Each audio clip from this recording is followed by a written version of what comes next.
Hello guys, welcome back. English speaking course के class number 3 में आप सभी का स्वागत है। आई होप आप सभी क्लास नंबर 1 और क्लास नंबर 2 देख लिए होंगे। क्लास नंबर 1 में हमने हाउ टू प्रोनाउंस, शब्दों का सही उच्चारण कैसे करें ये सिखाया है, और क्लास नंबर 2 में हमने 55 इंपॉर्टेंट वर्ड्स दिए हैं जो आपको इंग्लिश बोलने में मदद करेंगे। और जो ये हर क्लास का पीडीएफ होता है, इसके लिए टेलीग्राम का लिंक डिस्क्रिप्शन बॉक्स में होता है। आप लोग वहाँ से पीडीएफ देख लिया करें और उसे अच्छे से सॉल्व करने की कोशिश भी किया करें। इस क्लास में हम लोग सीखेंगे हाउ टू फॉर्म सेंटेंस, वाक्य की रचना कैसे करें। हमने पीछे बताया है कि इंग्लिश बोलने के लिए ज़्यादा ग्रामर सीखने की ज़रूरत नहीं है, आपको मात्र उतना ग्रामर सीखना पड़ेगा जिससे आप वाक्य बनाना सीख जाएं। तो ये वाक्य होता क्या है, इसका डेफिनेशन होता है meaningful group of words. Meaningful group of words, अर्थपूर्ण शब्दों का समूह वाक्य कहलाता है। अर्थपूर्ण कहने का क्या मतलब है, आप इसको इस वाक्य से समझिए। मुझे उबाल कर चाय दो, मतलब पहले मुझे आप उबाल दीजिए और फिर चाय दीजिए। जब मैं उबल ही जाऊंगा तो चाय क्या पीऊंगा। इसका मतलब इस वाक्य का अर्थ पूरा नहीं है।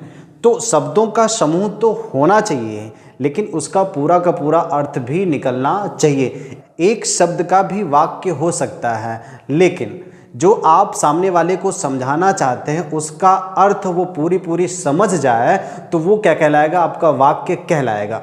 वैसे जो वाक्य का बेसिक स्ट्रक्चर होता है वो क्या होता है, सब्जेक्ट वर्ब प्लस ऑब्जेक्ट। केवल सब्जेक्ट और वर्ब के मिलने से भी वाक्य बनता है। जब इनके साथ ऑब्जेक्ट अदर जो जुड़ते हैं, इनसे बड़े बड़े वाक्यों की रचना होने लगती है। ठीक है, इस पूरे स्ट्रक्चर को अच्छे से समझने के लिए सबसे पहले मुझे समझना पड़ेगा क्या वर्ब। वर्ब क्या होता है, वर्ब को हिंदी में क्या कहते हैं आप, क्रिया।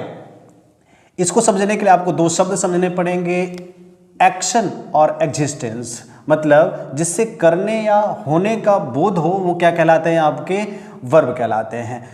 करना मतलब क्या, जैसे पढ़ना, लिखना, सोना, उठना, बैठना, जागना, ये सब जो है आपके क्या, इनसे कोई ना कोई काम हो रहा है तो ये सब आपके एक्शन वर्ब होंगे। अच्छा, इनके लिए ट्रिक क्या है, इनके शब्दों के अंत में क्या आता है, ना आता है। जैसे प्ले मतलब क्या होता है, खेलना, लास्ट में ना आया। गो मतलब जाना, लास्ट में क्या आया, ना आया। रीड मतलब पढ़ना, लास्ट में क्या आया, ना आया। कम मतलब आना, लास्ट में क्या आया, ना आया।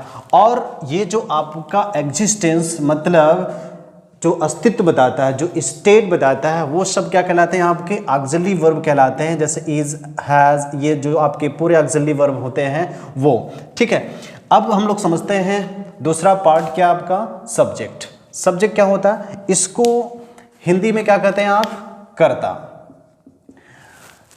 देखिए, डूअर ऑफ एक्शन और एग्जिस्टेंस, मतलब जो एक्शन या एग्जिस्टेंस को परफॉर्म करने वाला होता है। मतलब वाक्य का जो मुख्य होता है, कर्ता धर्ता होता है, वो क्या कहलाता है, आपका सब्जेक्ट कहलाता है। और सब्जेक्ट को पकड़ने के लिए आपको क्या लगाना होता है, हु। जैसे इसके लिए हम एक एग्जांपल लें, राम एक डॉक्टर है, राम एक डॉक्टर है, तो हु लगाइए इसमें, कौन लगाइए, कौन डॉक्टर है, राम। तो ये राम क्या हो जाएगा, आपका सब्जेक्ट हो जाएगा। और जो सब्जेक्ट होता है, एक बात ध्यान रखेंगे, सब्जेक्ट या तो नाउन होता है या तो प्रोनाउन होता है, इसके अलावा सब्जेक्ट कुछ भी नहीं होता है। तो ये नाउन क्या होता है, नाउन होता है नेमिंग वर्ड। नाउन क्या होता है आपका, नेमिंग वर्ड। नेमिंग वर्ड कहने का मतलब क्या होता है, नाम वाले शब्द। जैसे आप जहाँ भी हैं उसके अगल बगल देखिए और जितनी भी चीज़ें उसको ऑब्जर्व करिए, ऐसी एक भी वस्तु बताइए जिसका नाम न हो। ऐसी एक भी वस्तु नहीं मिलेगी। मतलब हर वस्तुओं का नाम है, तो वो जो नाम है, आपका भी नाम है, पापा, मम्मी, कॉपी, पेन, कलम, किताब, ये सब क्या है, आपका नाम है। तो ये जो नाम है ये सब क्या है, आपके नाउन है। और जो प्रोनाउन होता है, प्रोनाउन क्या होता है, देखिए इसके आगे लिखा है नाउन, मतलब, और प्रो का मतलब क्या होता है, एट द प्लेस ऑफ। जो नाउन के स्थान पर लगता है वो क्या कहलाता है, आपका प्रोनाउन कहलाता है। मतलब जो प्रोनाउन है वो अंदर से नाउन ही होता है। जैसे राम एक डॉक्टर है, इस राम का अगर प्रोनाउन बनाना है तो हम बना सकते हैं वह एक डॉक्टर है। देखिए ये वह क्या हो गया, प्रोनाउन है। तो यहां से देखिए प्रोनाउन क्या क्या है, he, she, it, this, that, ये सब क्या है आपके प्रोनाउन है। इधर इसमें क्या है, यू, वी, दे, दीज, ये सब क्या है आपके प्रोनाउन हैं। और इसमें नाउन क्या है, बॉय, गर्ल, टीचर, नेम, ठीक है। यहाँ आपके जो प्लूरल है बॉयज़, गर्ल्स, टीचर्स, स्टूडेंट्स, ये सब क्या है आपके नाउन है और प्रोनाउन है, ठीक है। तो ध्यान रखेंगे जो आपका सब्जेक्ट होता है वो या तो नाउन होगा या तो क्या होगा आपका प्रोनाउन होगा। चलिए यहीं पे हम लोग ऑब्जेक्ट समझ लेते हैं। चलिए अभी हम लोगों ने सब्जेक्ट और ऑब्जेक्ट के बारे में बात किया। एक बात ध्यान रखेंगे, ये जो सब्जेक्ट की प्रॉपर्टीज़ होती हैं वही ऑब्जेक्ट की भी प्रॉपर्टीज़ होती हैं। बस अंतर इतना होता है कि जो एक्शन होता है उसका मालिक, उसका करने वाला सब्जेक्ट होता है और उस एक्शन को रिसीव करने वाला या जिस पर एक्शन होता है वो क्या कहलाता है, आपका ऑब्जेक्ट कहलाता है। अब ये जो सब्जेक्ट है ये दो फॉर्म में होता है, सिंगुलर सब्जेक्ट और प्लूरल सब्जेक्ट। तो सिंगुलर नंबर क्या होता है, एक वचन क्या होता है, और जिससे एक व्यक्ति, वस्तु या स्थान का बोध हो वो कहलाता है आपका सिंगुलर नंबर, एक वचन। और जिससे एक से अधिक व्यक्ति, वस्तु, स्थान का बोध हो वो क्या कहलाता है आपका प्लूरल सब्जेक्ट। तो ये जो आपका सिंगुलर सब्जेक्ट लिखा है इसके अंदर क्या क्या आता है, he, she, it, this, that, boy, girl, teacher, ये सब क्या कहलाते हैं आपके सिंगुलर सब्जेक्ट कहलाते हैं। और जो आपका ये प्लूरल सब्जेक्ट है इसमें क्या आता है, देखिए you, we, they, these, those, boys, girls, teachers और आपके स्टूडेंट्स।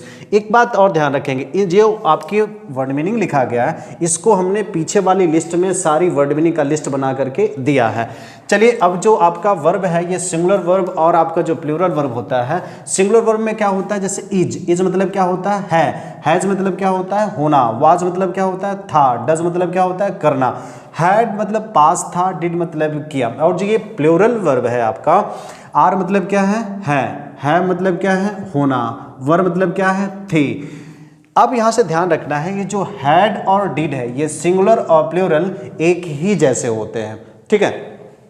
और जो ये एक्शन वर्ब होता है, अभी जो हमने पीछे बात किया है, एक्शन वर्ब में देखिए ये जो प्ले है, गो है, रीड है, कम है, ये क्या है आपके प्लूरल है। तो एक बात ध्यान रखेंगे, जो भी डिक्शनरी में वर्ब दिए गए हैं वो सब के सब प्लूरल है, उसको हम लोग यस या ईएस जोड़कर सिंगुलर बनाते हैं। एक बात अपने कॉपी में नोट बना करके लिख लेंगे, जब नाउन के साथ यस जुड़ता है तो वो क्या बनता है, प्लूरल, बहुवचन बनता है। और जब वर्ब के साथ यस यस लगता है तो क्या बनता है, सिंगुलर बनता है, ठीक है। इसको लेकर बच्चे बहुत ज़्यादा कंफ्यूज रहते हैं, इसको आपको बार बार प्रैक्टिस करना पड़ेगा, अपने दिमाग में रखना पड़ेगा, तभी आप अच्छे से इंग्लिश बोल पाएंगे।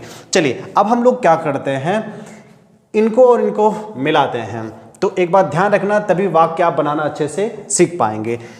जब सिंगुलर सब्जेक्ट होगा तो सिंगुलर वर्ब लगाना होता है, और जब प्लूरल सब्जेक्ट होता है तो आपको प्लूरल वर्ब लगाना पड़ेगा। चलिए इसमें से हम कोई एक शब्द लेते हैं, जैसे हम ले लिए आपका ही। तो ये जो आपका ही क्या है, सिंगुलर मतलब वह। तो एक बात ध्यान रखेंगे, यहाँ से सिंगुलर वर्ब ही लेना पड़ेगा। चलिए हम इज ले रहे हैं, इज, ठीक। अब इसके बाद कोई ऑब्जेक्ट जोड़ लीजिए, और डॉक्टर मतलब वह एक डॉक्टर है, ठीक है। इसके हिंदी क्या हो गई, वह एक डॉक्टर है। देखिए वाक्य बनना शुरू हो गया। अब हम दूसरा कोई एग्जाम्पल लेते हैं, यू लेते हैं, यू। अब अगर यू प्लूरल है तो अगर यू प्लूरल है तो यहाँ आपको प्लूरल वर्ब भी लगाना पड़ेगा। देखिए हम लगा लेते हैं, यू वर एन इंजीनियर, आप एक इंजीनियर थे, ठीक है। और एग्जाम्पल लेते हैं हम, जैसे हम ले लें आपका आई। अच्छा, ये जो आपका आई है, आई के लिए हमने नोट बनाकर जानबूझ के लिखा है। ये देखिए आई स्पेशल है, आई के साथ एम लगता है, पास्ट होने पे वाज लगेगा, और आई के साथ क्या लगेगा, हैव लगेगा। आई के साथ डू लगता है, पास्ट होने पे डिड लगेगा, और नहीं, और क्या कहते हैं कि हैड लगेगा, ठीक है। तो आई के साथ जब ये प्रेजेंट में होता है तो क्या लगेगा, एम लगेगा। तो एम अ स्टूडेंट, मैं एक विद्यार्थी हूं, ठीक। और अगर मैं ले लूं प्लूरल दे, देखिए दे कहां है इसमें, दे मतलब क्या होता है, वे। अगर ये प्लूरल है तो मुझे प्लूरल वर्ब भी लेना होता है। अभी हमने क्या लिया था, स्टैटिक वर्ब लिया था, अब हम लोग लेते हैं क्या, एक्शन वर्ब। इसमें से कोई एक उठा लीजिए। देखिए ये अगर प्लूरल है तो आप ये सिंगुलर वाला वर्ब तो उठाएंगे नहीं, आप क्या लेंगे इधर से, प्लूरल वाला। जैसे ले लेते हैं प्ले। देखिए ये वाक्य बन के तैयार हो गया, वे खेलते हैं। और एग्जाम्पल ले लेते हैं हम, जैसे ले वी। और एग्जाम्पल लेते हैं, जैसे हम लेते हैं बॉयज़। तो बॉयज़ क्या है आपका, प्लूरल है।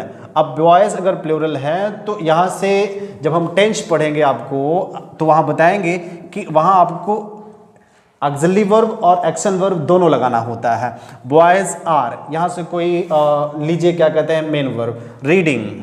रीडिंग बुक्स, बच्चे किताबें पढ़ रहे हैं। देखिए आप शायद वाक्य बनाना धीरे धीरे सीख रहे होंगे। मतलब आपको बस इतना ध्यान रखना है कि अगर मैं सिंगुलर सब्जेक्ट ले रहा हूं तो उसके बिहाफ पे सिंगुलर वर्ब भी लगाना होता है। चलिए ये तो था कि सेंटेंस का फॉर्मेशन कैसे किया जाता है। तो सेंटेंस के टाइप भी होते हैं, जिसके लिए हमने एक वीडियो बनाया है, आप लोग उसे अवश्य देख लीजिए। उसका टाइटल है ट्रिक से सीखे सेंटेंस। उसमें हमने 4 ट्रिक बताया है, सा, सना, कसा और कसना। इंग्लिश बोलने के लिए जितना जरूरी है उसको हम लोग यहाँ डिस्कस करते हैं। देखिए ये जो आपका सेंटेंस है, ये सेंटेंस के 5 प्रकार होते हैं, ठीक है। वैसे इसके 2 ही प्रकार होते हैं, बेसिस ऑन फंक्शन और basis on structure. Basis on function के आधार पर ये 5 होते हैं। पहला आपका होता है असर्टिव, इससे आप कहते हैं स्वीकारात्मक। और दूसरा आपका होता है इंटेरोगेटिव, इसको हिंदी में क्या कहते हैं, प्रश्नवाचक। और ये जो आपका तीसरा होता है, ये क्या होता है आपका, इंपेरेटिव, इसको हिंदी में क्या कहते हैं आप, आज्ञासूचक। अगला होता है आपका ऑप्टेटिव। ऑप्टेटिव क्या होता है, इच्छासूचक वाक्य। अगला होता है आपका कौन सा, एक्सक्लामेटरी। एक्सक्लामेटरी क्या होता है, विस्मयादि बोधक। विस्मयादि बोधक। देखिए आपको इंग्लिश बोलने के लिए इस पे आपको कमांड करना पड़ेगा। ये जो आपका असर्टिव सेंटेंस है, इसके 2 प्रकार होते हैं, अफर्मेटिव। अफर्मेटिव कहने का मतलब ये होता है साधारण वाक्य, ठीक है, साधारण वाक्य। और ये जो आपका दूसरा पार्ट होता है, ये क्या होता है आपका, नेगेटिव। नेगेटिव मतलब क्या होता है, नकारात्मक वाक्य, ठीक है। अब इसके लिए हम लोग कुछ एग्जाम्पल लेते हैं तो आप अच्छे से समझेंगे। जैसे मैं कह दूं कि वह एक डॉक्टर है, अभी हम लोगों ने लिया था, वह एक डॉक्टर है, ही इज अ डॉक्टर, वह एक डॉक्टर है। तो ये देखिए इससे क्या है, अफर्मेशन का बोध हो रहा है, ठीक ना, यस का बोध हो रहा है, ठीक है, कोई इंफॉर्मेशन है, ठीक है। और अगर इसमें हम नॉट लगा दें, he is not a doctor, वह डॉक्टर नहीं है, बात ठीक है। तो अफर्मेटिव और नेगेटिव। अगला जो इंपॉर्टेंट होता है वो क्या होता है, इंटेरोगेटिव, कि प्रश्न आप कैसे पूछते हैं। तो अगले वीडियो में हम लोग सीखेंगे how to ask question. I hope इससे आपको मदद मिलेगा वाक्य बनाने में। If you want to learn English easily, subscribe the channel for new videos notification, and for my motivation hit the like button. Thanks for watching.